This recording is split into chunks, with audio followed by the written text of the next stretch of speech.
Narcissists will do everything in their power to avoid accountability, even in moments when it's so freaking obvious. They just can't do it because it would require acknowledging their flaws and mistakes, which threatens their fragile ego. So instead, they manipulate using methods like the DARVO method, and this allows them to avoid facing consequences by invalidating and gaslighting the person who is calling them out on their harmful behavior. I'm Lise Leblanc, therapist, author, and life coach, and in today's video, I'll be explaining the DARVO method, and I will give you my 7 best tips to handle this specific manipulation tactic.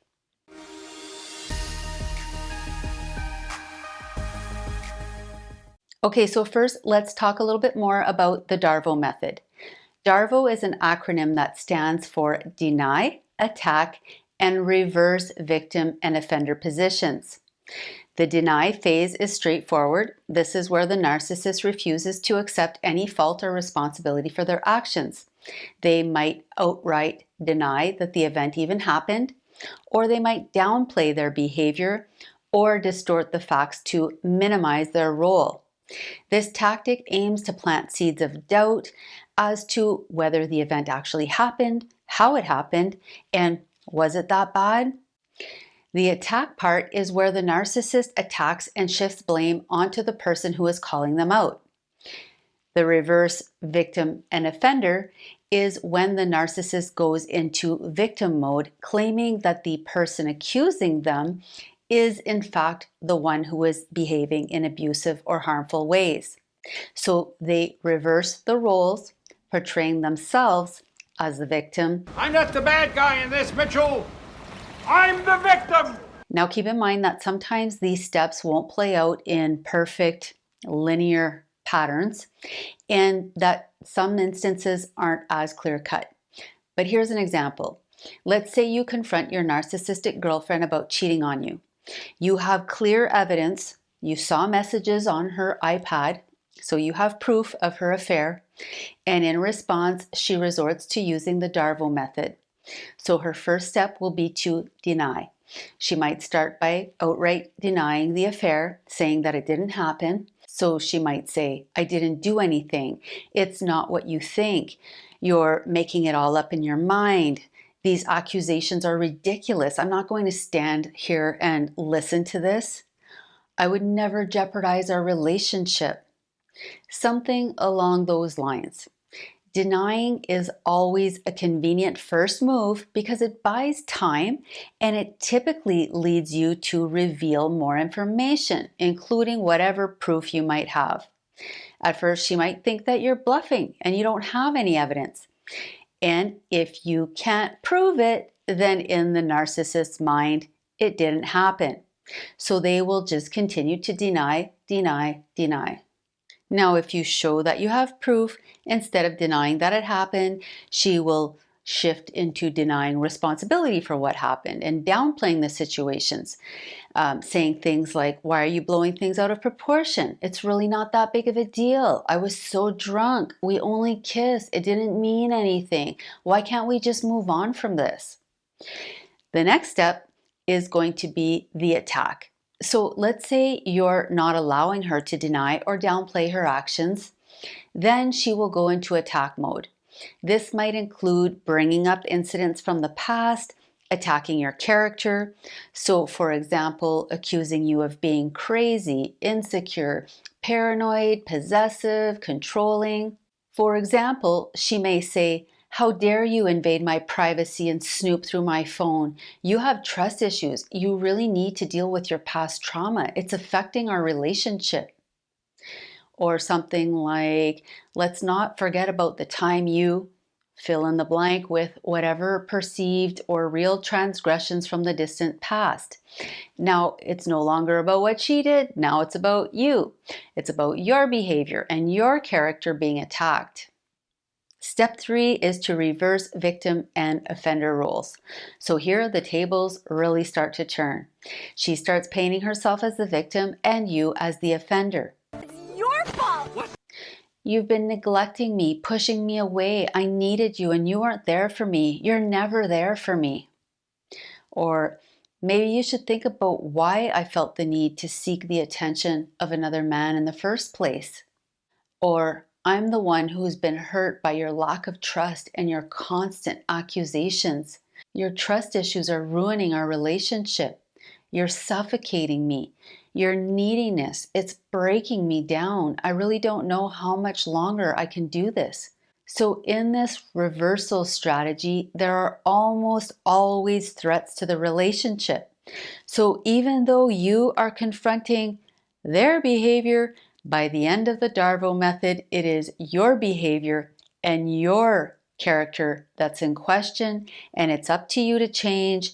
And now, you're accepting their bad behavior and buying into the narrative that you're the problem. You made her do it, and you need to change and correct yourself if you want the relationship to work. So what you need to remember here is that all you did was confront her cheating behavior. And you know what? In this case, I use cheating as an example, but you can use any concern that you try to bring up. And instead of taking accountability for their actions, a narcissist will deny, attack, and flip the script to not only avoid taking responsibility, but to paint themselves the victim and you as the offender. So even though they cheated on you, now you're the one feeling guilty because you're being gaslighted into believing that it's your fault. Now somehow it's up to you to figure out why this happened and to make sure that it doesn't happen again. At the end of the day, as long as you buy into their victim narrative and accept the blame, it leaves them with a sense of superiority and control, further reinforcing the power dynamic. Okay, so here are my 7 best tips to help you deal with the DARVO method. Number 1, educate yourself and learn more about DARVO and recognize the pattern. DARVO is simple and predictable. Sure, their words may be different, but the process is always the same. So you'll know what to expect. Deny, attack, flip the script. By the end, they are the victim, you're the offender, no matter what happened. Recognizing this pattern will help you anticipate their next move, allowing you to prepare your response and assertively enforce your boundaries. But also understand that when you start responding more effectively and consistently, refusing to be manipulated and advocating for your needs and boundaries, it will likely lead to the end of the relationship. Because you are of little use to a narcissist if you can't be controlled and manipulated relatively easily. With a narcissist, it's all about them getting what they want, when they want it, in the easiest and most effortless way possible. Number 2, stay calm and grounded.